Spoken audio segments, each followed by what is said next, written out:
Hello friends, Hindi pedagogy के series का ये पहला क्लास है। हिंदी पेडागॉजी के कुछ इम्पॉर्टेंट प्रीवियस ईयर क्वेश्चन को देख लेते हैं तथा इसके बारे में कुछ कीवर्ड्स को समझेंगे कि एग्ज़ाम में हम कैसे पेडागॉजी के क्वेश्चन को कैसे इजीली सॉल्व कर सकते हैं। तो चलिए फिर आज की वीडियो को शुरू करते हैं और देख लेते हैं पहला क्वेश्चन कौन सा है। तो पहला क्वेश्चन हमारा है, प्राथमिक स्तर पर बच्चों की भाषा का आकलन करने का उद्देश्य है। प्राथमिक स्तर पे जो बच्चे होते हैं उनकी भाषा का आकलन करने का मेन उद्देश्य क्या है, ये क्वेश्चन में पूछा हुआ है। तो ऑप्शन देख लेते हैं। उसकी पठन क्षमता का आकलन, उसके भाषा प्रयोग की क्षमता का आकलन, उसकी लेखन क्षमता का आकलन, उसकी बोलने की कुशलता का आकलन। तो जैसा कि हम जानते हैं कि जो बच्चा है वो प्राथमिक स्तर है। प्राथमिक स्तर मतलब 1 to 5 है, 1 से लेकर 5 की कक्षा का बच्चा है। तो उसका हम लोग क्या करेंगे कि भाषा जो वो प्रयोग कर रहा है उसकी क्षमता का आकलन हम लोग करेंगे, जिससे उसकी भाषा का आकलन हो जाएगा। तो क्वेश्चन नंबर 1 का ऑप्शन नंबर 2 सही है। दूसरा क्वेश्चन देख लेते हैं। दूसरा क्वेश्चन क्या कह रहा है, इनमें से कौन सा भाषा आकलन में सबसे कम प्रभावी तरीका है।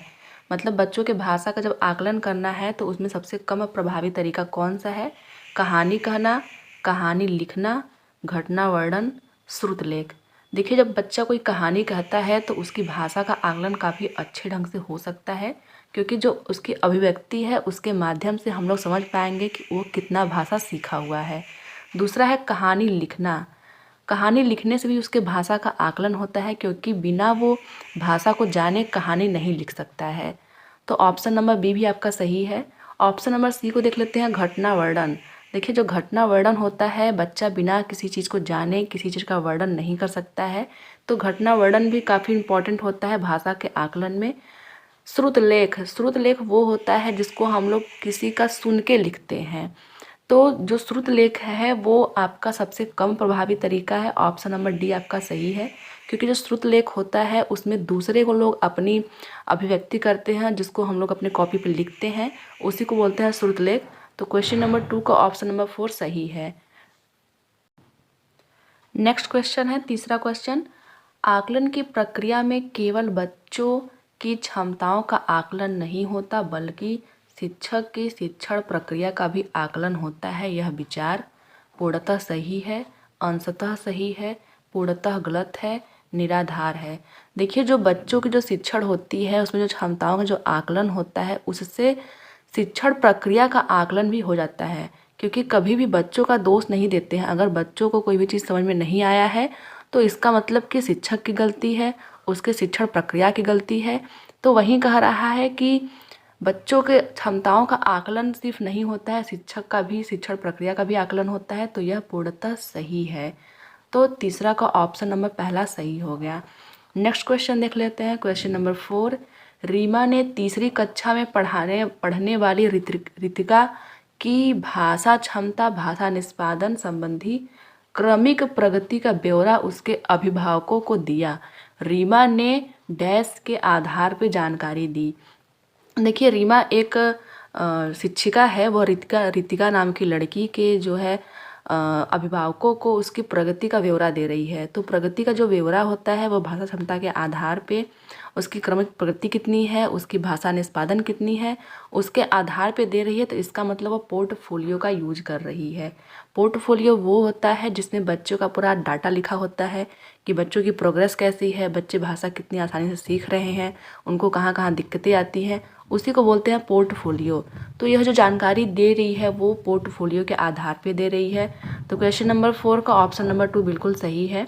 नेक्स्ट देख लेते हैं क्वेश्चन नंबर 5, पहली कक्षा में डैश भी लिखना के अंतर्गत आता है। वाक्य लिखना, शब्द लिखना, चित्र बनाना, अक्षर बनाना। तो देखिए, जो पहली कक्षा होती है उसमें चित्र बनाना भी लिखना के अंतर्गत ही आता है, क्योंकि पहली कक्षा में जो बच्चे होते हैं उनको लिखना तो आता नहीं है, बहुत ही कम लिखना आता है। तो वो जो चित्र बनाते हैं उससे ही उनके फाइन मोटर डेवलप होते हैं, वो लिखना सीख जाता है। तो क्वेश्चन नंबर 5 का ऑप्शन नंबर 3 सही है। नेक्स्ट देख लेते हैं क्वेश्चन नंबर 6, प्राथमिक स्तर पर पढ़ना सीखने में सबसे कम महत्वपूर्ण है।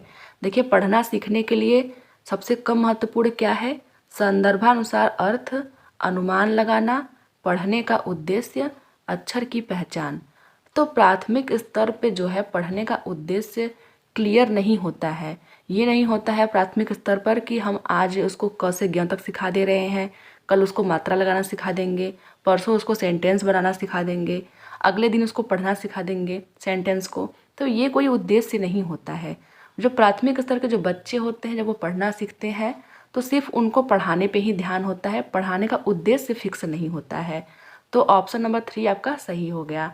नेक्स्ट देख लेते हैं क्वेश्चन नंबर 7 क्या कह रहा है। भाषा अर्जन क्षमता किसके साथ संबंधित है। देखिए हिंदी के जब भी हम लोग पैडागोजी में बात करेंगे तो एक जो साइंटिस्ट है चॉम्स्की, वो काफ़ी इम्पोर्टेंट रहते हैं। इनको हम लोग भाषा अर्जन शब्द ही देख के इनको टिक कर सकते हैं, क्योंकि जहाँ भी भाषा अर्जन की बात होती है वहाँ हमेशा चॉम्स्की ही ऑप्शन सही होता है। इसलिए क्वेश्चन नंबर 7 का ऑप्शन नंबर 2 सही हो गया। नेक्स्ट क्वेश्चन देख लेते हैं।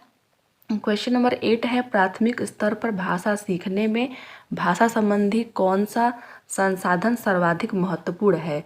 सबसे महत्वपूर्ण संसाधन की बात कर रहा है यहाँ पे। तो ऑप्शन देख लेते हैं, कंप्यूटर, दूसरा है बाल साहित्य, तीसरा है समाचार पत्र, चौथा है टेलीविज़न। तो सबसे जो महत्वपूर्ण है भाषा संबंधी वो है आपका बाल साहित्य, क्योंकि जो बाल साहित्य होता है उसमें काफ़ी अच्छे अच्छे चित्र बने होते हैं, जिससे बच्चों में जो रुचि जागृत होती है उससे वो भाषा को आसानी से सीख सकते हैं। तो क्वेश्चन नंबर 8 का ऑप्शन नंबर 2 आपका बिल्कुल सही है।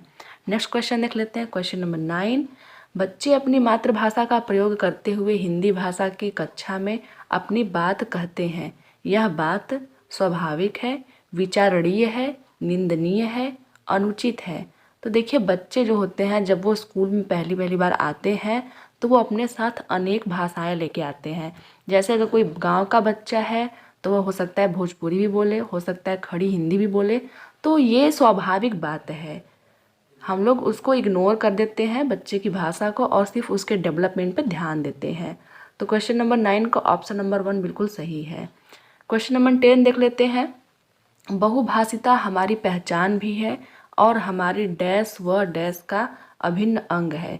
सभ्यता और संस्कृति का, संस्कृति साहित्य का, सभ्यता साहित्य का, संस्कृति चुनौतियों का। तो देखिए जो बहुभाषिता है, जैसे भारत जो है वो बहुभाषी देश है। यहाँ पे अलग अलग राज्यों में अलग अलग भाषाएं बोली जाती हैं, अलग अलग गांव में अलग अलग भाषाएं बोली जाती हैं।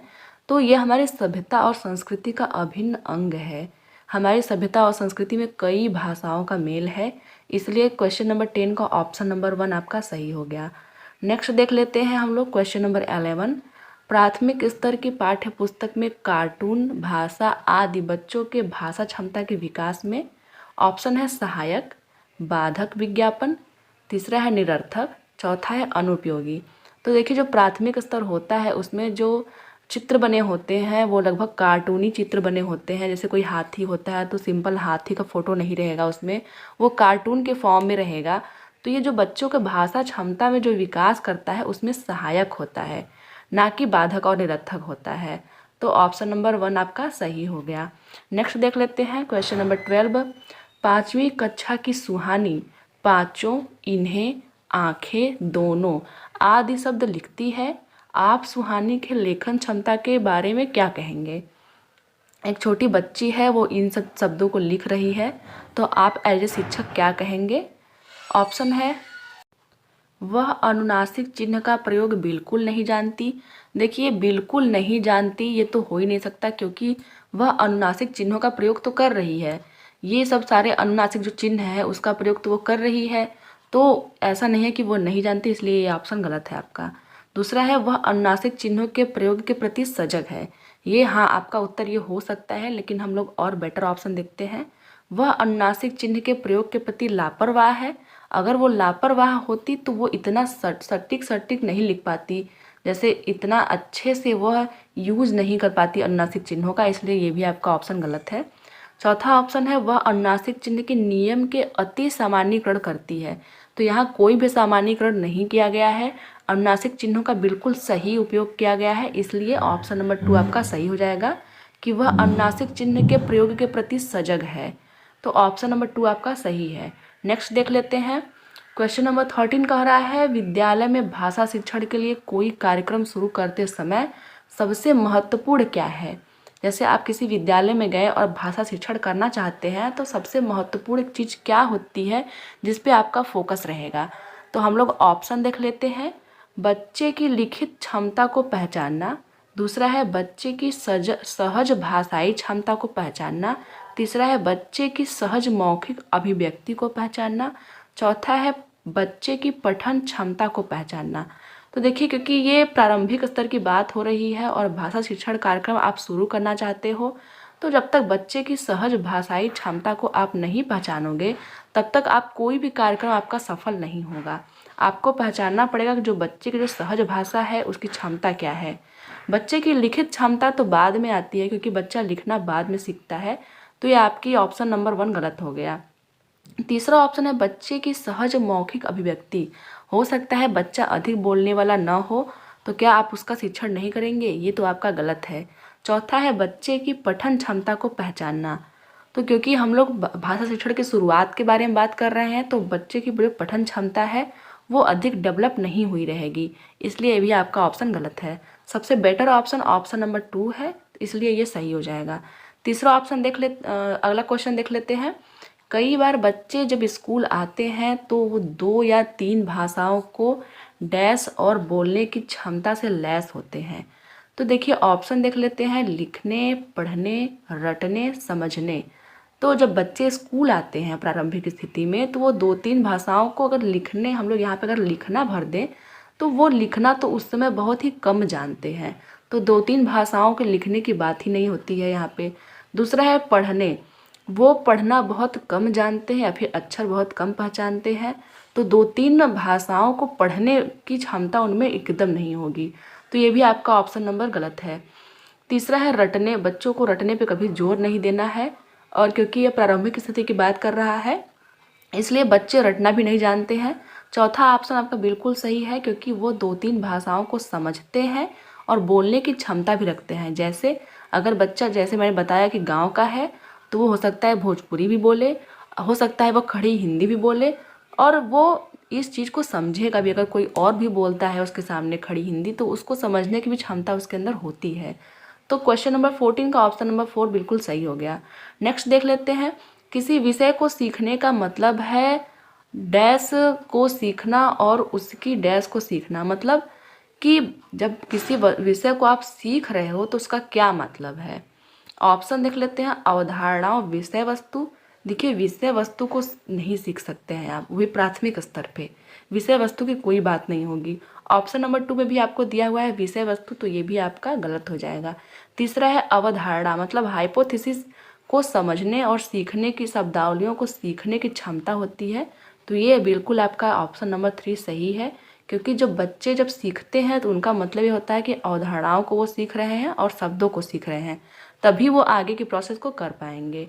तो क्वेश्चन नंबर 15 का ऑप्शन नंबर 3 सही है। आगे देख लेते हैं। देखिए, अगर आपको हमारा वीडियो पसंद आया तो लाइक कर दीजिए, अपने किसी फ्रेंड्स को जो तैयारी करता है उसको शेयर कर दीजिए, और हमें कमेंट करके बताइए कि हमारा वीडियो आपको कैसा लगा। और जो बच्चे नए हैं वो चैनल को सब्सक्राइब कर लें। धन्यवाद।